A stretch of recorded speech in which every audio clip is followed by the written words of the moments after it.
gain nothing. Love is patient, love is kind. It does not envy. It does not boast. It is not proud. It does not dishonor others. It is not self-seeking. It is not easily angered. It keeps no record of wrongs. Love does not delight in evil, but rejoices with the truth. It always protects, always trusts, always hopes, always perseveres. Love never fails. Where there are prophecies, they will cease. Where there are tongues, they will be stilled. Where there is knowledge, it will pass away. For we know in part, and we prophesy in part, but when completeness comes, what is in part disappears. When I was a child, I talked like a child, I thought like a child, I reasoned like a child. When I became an adult, I put the ways of childhood behind me. For now, we see only a reflection in a mirror, but then we shall see face to face. Now I know in part, then I shall know fully, even as I am fully known. And now these three remain: faith, hope, and love. But the greatest of these is love. Join me in. Lord, teach us to love as you have loved us. May we reflect your patience, kindness, and truth in all we do. Help us to embody faith, hope, and love, remembering that the greatest of these is love. Amen.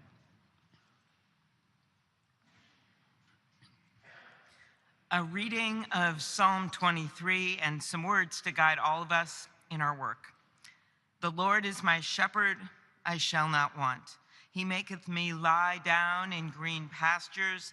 He leadeth me beside the still waters. He restoreth my soul. He leadeth me in the paths of righteousness for his name's sake. Yea, though I walk down the valley of the shadow of death, I will fear no evil, for thou art with me. Thy rod and thy staff, they comfort me. Thou preparest a table before me in the presence of mine enemies. Thou anointest my head with oil, my cup runneth over. Surely goodness and mercy shall follow me all the days of my life, and I will dwell in the house of the Lord forever. And the people respond, the Lord is our shepherd, we shall not want. In green pastures and still waters, he restores our souls. Even in the darkest valleys, we will fear no evil, for his presence is our comfort and strength. Surely his goodness and mercy will follow us all our days, and we will dwell in the house of the Lord forever. Amen.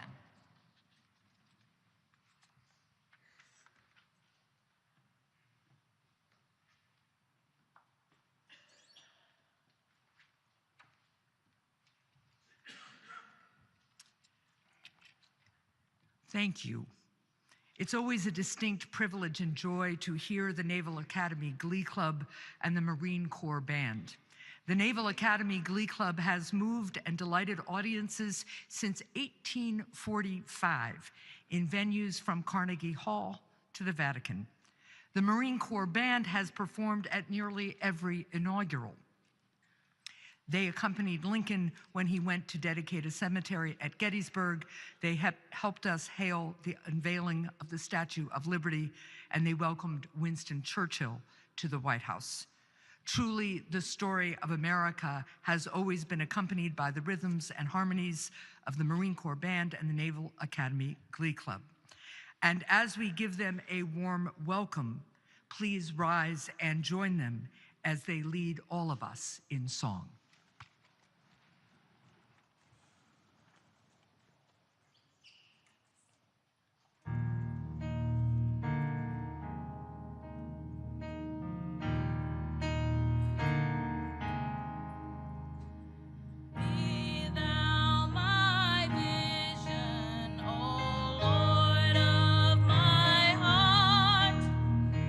Not be all else to me.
Ladies and gentlemen, please welcome the 47th President of the United States, Donald J. Trump.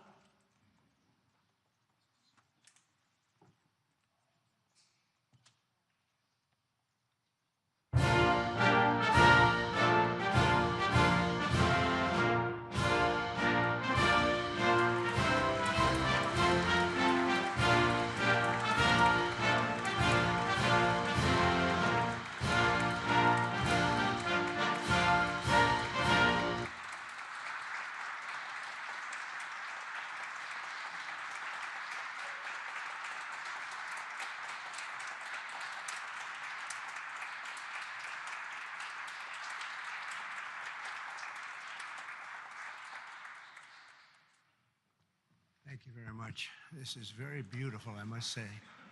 This is a beautiful place. And our country is starting to do very well again.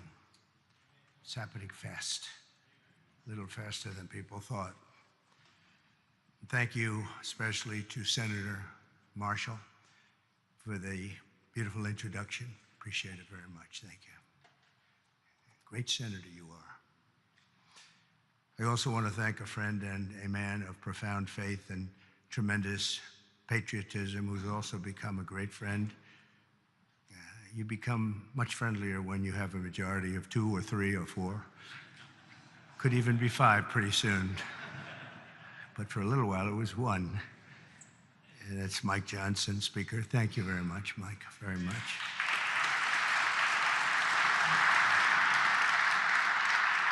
And thanks as well to somebody who's doing a fantastic job, Senator Thune. Thank you very much, Senator. It's not easy. It's not easy. It's really great. And Leader Scalise, Steve, wherever you may be, I know I think you're here someplace. There he is, a brave guy, too. A brave guy, I always say it. And Senator Chuck Schumer. Chuck, thank you very much. Thank you. Senator Hassan, thank you very much. Thank you, very nice to see you. Congressman Jeffries, thank you.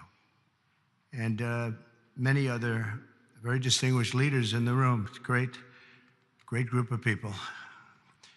If we could ever come together, it would be unbelievable. It may not happen, but it should, and maybe it will. From the earliest days of our republic, faith in God has always been the ultimate source of the strength that beats in the hearts of our nation. We have to bring religion back. We have to bring it back much stronger. It's one of the biggest problems that we've had over the last fairly long period of time.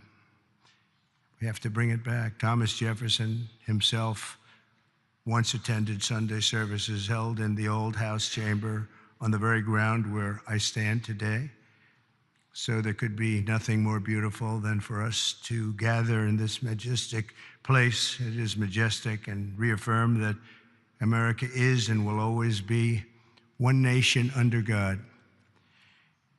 At every stage of the American story, our country has drawn hope and courage and inspiration from our trust in the Almighty. Deep in the soul of every patriot is the knowledge that God has a special plan and a glorious mission for America.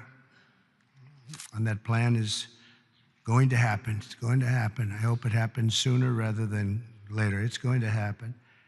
And it's His hand that guides us every single step of the way.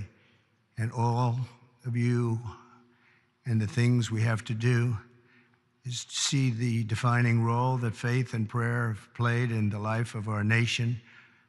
And you just have to look at this building, and you can look at each other. You can really look at each other. It's defined almost everyone in this room. I think faith has been very strong with the people in this room. Just steps away from here in the Hall of Columns is the statue of John Winthrop, who famously proclaimed that America would stand as a city upon a hill, a light to all nations, with the eyes of all people upon us. Today, almost 400 years after that famous sermon, we see that with the Lord's help, the city stands taller and shines brighter than ever before, or at least it soon will. In that same hall, we also find the statue of the great Roger Williams, who founded the state of Rhode Island, named its capital city Providence, and built the first Baptist church in America. It's Williams that we have to thank for making religious liberty part of the bedrock of American life. And today we must protect the fundamental freedom with absolute devotion. We must stand strong, just like generations of Americans have done on the battlefields all around the world. Feet away from the magnificent rotunda, another statue watches over visitors to the Capitol. George Washington, the founder of our country, often called for Americans to join together in prayer, very often. And more than 2 centuries later, this morning, we heed President Washington's wisdom and follow in his mighty footsteps. He was a strong man and of great religious strength. The stories of legends like Washington, Winthrop, and Williams remind us that without faith in God, there would be no American story. Every citizen should be proud of this exceptional heritage. We have an unbelievable heritage, and we have to use that and make life better for everyone. That's why as we approach the 25th times 10 anniversary, think of that, 250 years we'll be celebrating next year of our country's founding. I have signed an executive order to resume the process of creating a new national park full of statues of the greatest Americans who ever lived.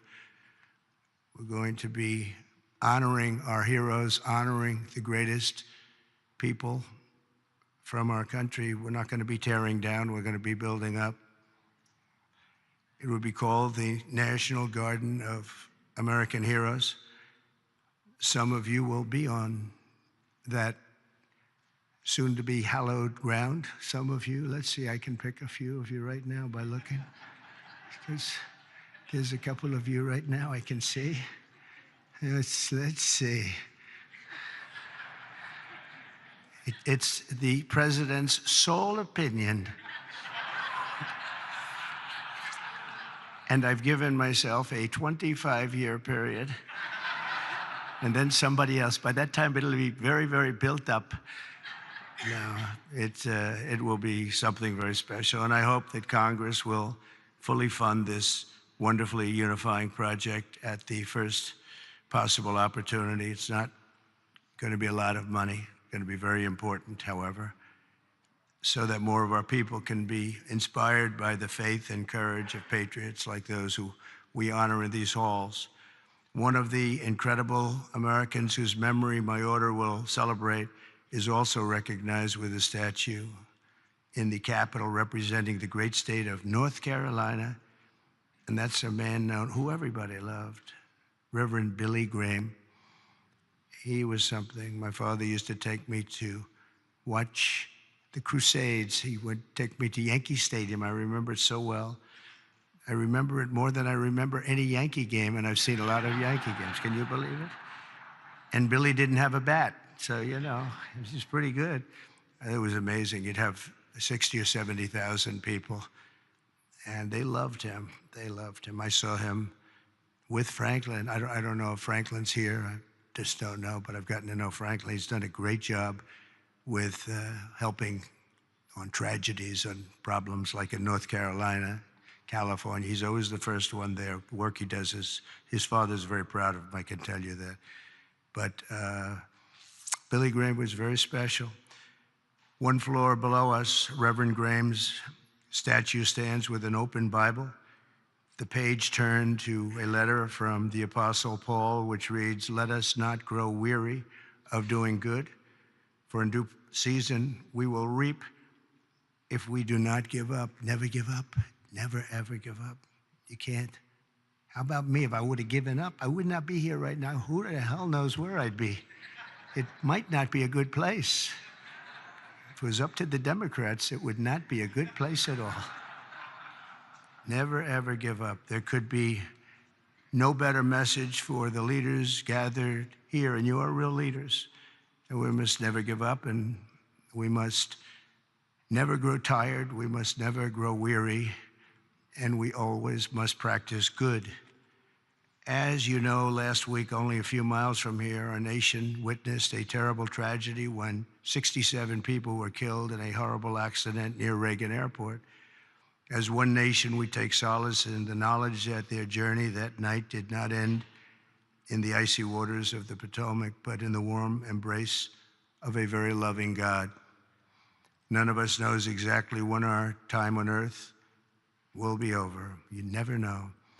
A truth I confronted a few short months ago when there was an incident that it was not fun. It was not a good thing. But God was watching me. The chances of me being here, my sons are shooters. They're really good shooters, Don and Eric. And they said the chances of missing from that range with that gun are, but Don equated it to a 1-foot putt. That's pretty bad. 2 feet I can see missing, but 1 foot you can't miss. It was the equivalent of a 1-foot putt is what he told me. He said, in fact, he gained some religion. He went up 25%. And if you know him, that's a lot. But he said there had to be somebody that saved you, and I think I know who it is. And he looked up, and I said, "Whoa, Don, you've come a long way." He's a good guy, but my 2 sons just really couldn't believe it.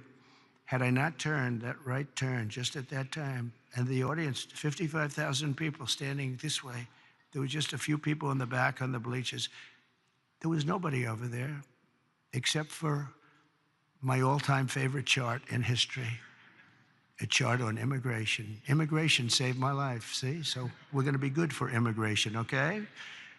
But had I not made that turn, boom, and quickly, it was almost as though a deer bolted. You know, they say the only way you miss when you're a good shot is if it bolts. I bolted. I turned to the right to look at the chart, and I said, wow, what was that? What was that? So you never know, but God did that. I mean, it had to be. The chances of turning, there's no reason to turn to the right. You know, the chart is rarely brought down. I brought it down maybe 20%, and 20% of the time. And it's never on my right, it's always on my left. And it's always at the end of the speech, never the beginning of the speech. And if I was a little more than that 90-degree angle, it would be no good. And if I was a little less, it would be no good. It had to be perfect. The thing went right along the edge. It didn't affect my hair. Can you believe that? Might have touched it, but not where it counts. Not the skin part. But honestly, it's a mirror. It changed something in me. I feel even stronger. I believed in God, but I feel much more strongly about it. Something happened. So, thank you. Thank you.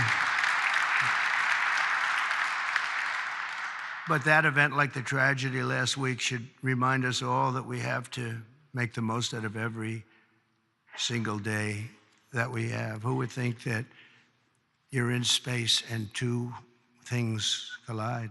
The odds of that happening are so small, even without proper control. We should have had the proper control. We should have had better equipment. We don't. We have obsolete equipment. They were understaffed for whatever reason. I guess the helicopter was high, and we'll find out exactly what happened. But the odds, even if you had nothing, if you had nobody, the odds of that happening are extremely small. It's like, did you ever see, you go to a driving range in golf and you're hitting balls, hundreds of balls, thousands of hours. I never see a ball hit another ball. Balls going up all over the place. You never see them hit. It was amazing that could happen.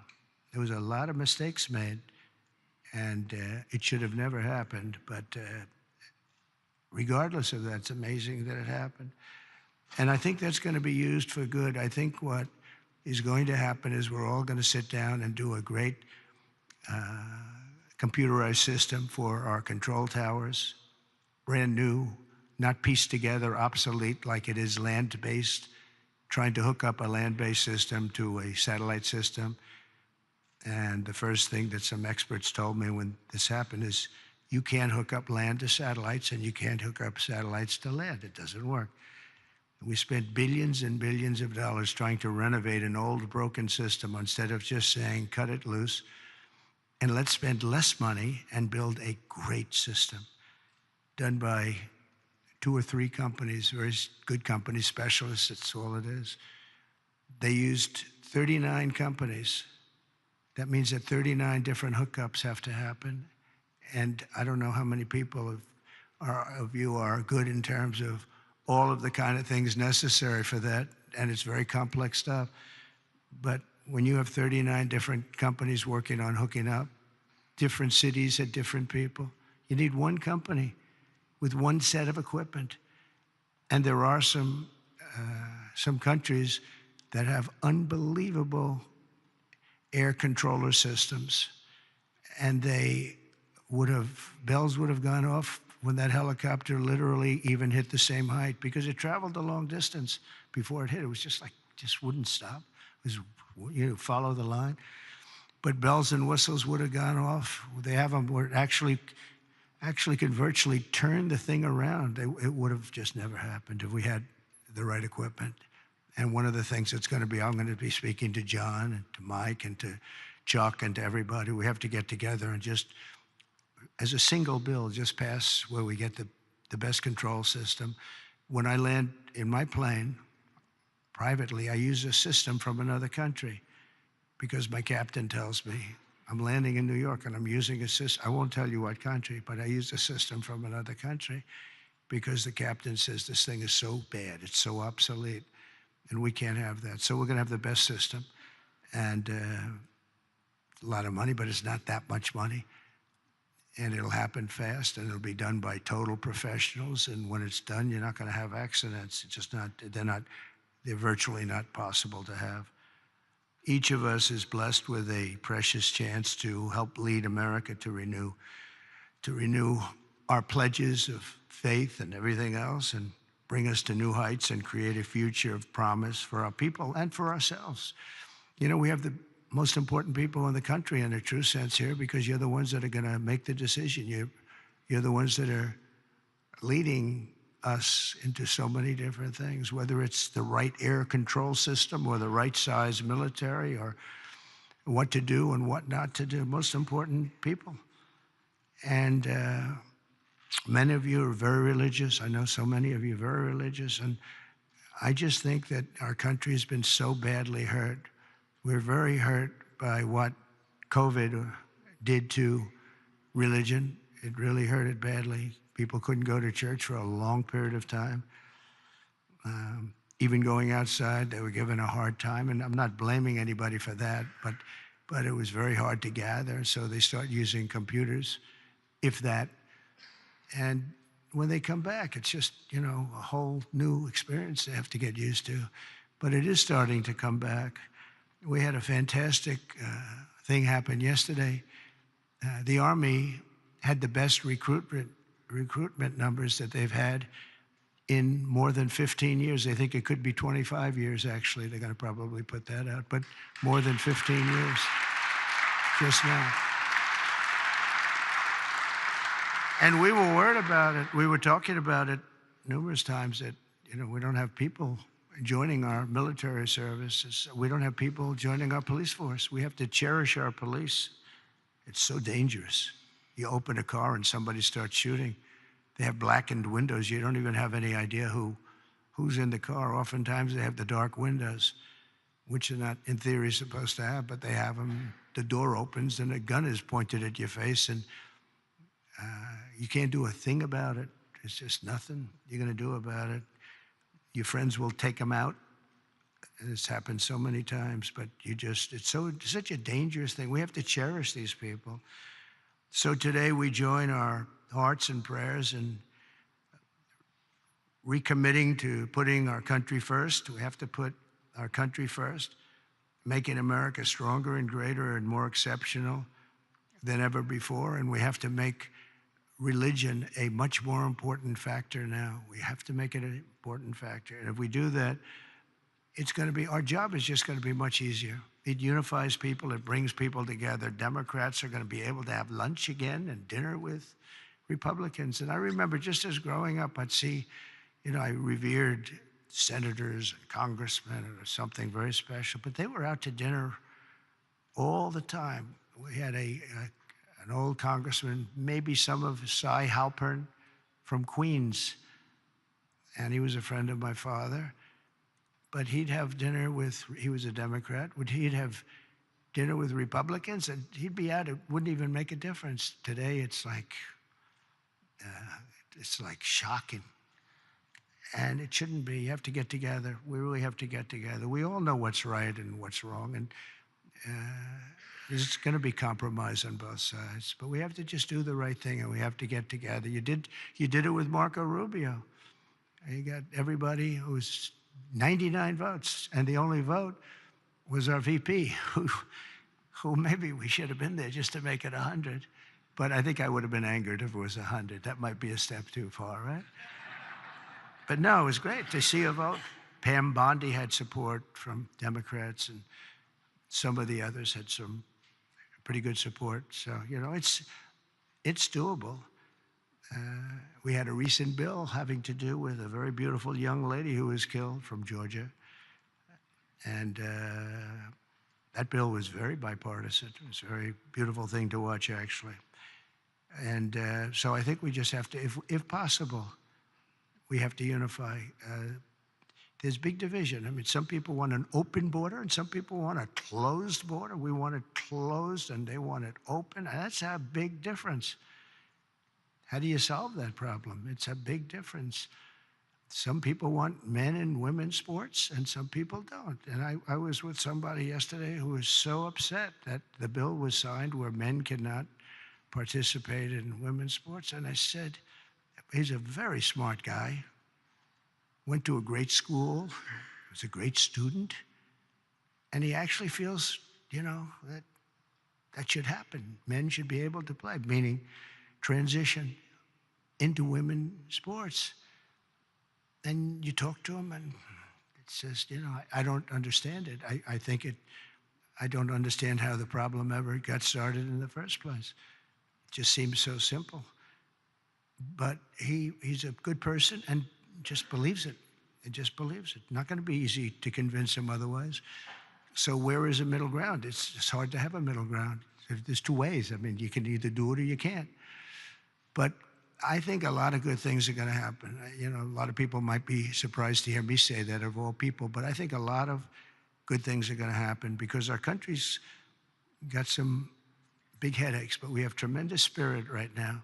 The spirit is as high as it's been. It was up 49 points this morning. 49 points. It's the biggest increase in the history of whatever the poll was. So the spirit is there. That's a big factor. That's probably the hardest thing to get back, to be honest. The rest is easy. The rest is easy. So I want to just thank you all. I want to congratulate a lot of the new members. I see so many of you that ran great races, David. That was a great race. But so many that ran great races. And on both sides, you ran some incredible races, so it's good to be with you. And God bless everybody. We want to come together, and the happiest, the person, the element, the everything that's going to be happy. People of religion are going to be happy again.